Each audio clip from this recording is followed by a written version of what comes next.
Hello everyone. This is just an update to my clicking noise, and I think it's finally fixed. And I'm gonna show you what they have done so far to the back of my Tesla. So this is not secure enough. I'm gonna fix that.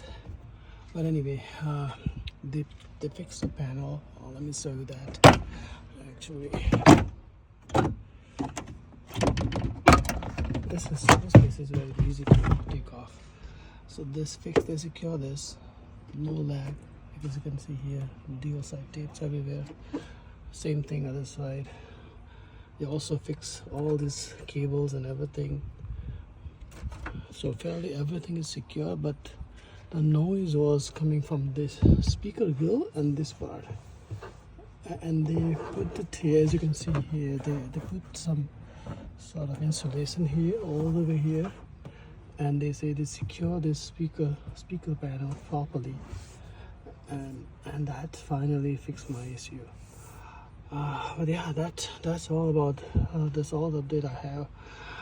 There's so many things they have. Yeah, here's the thing, that's a dual side tape they added here. But yeah, actually that's all. Thank you.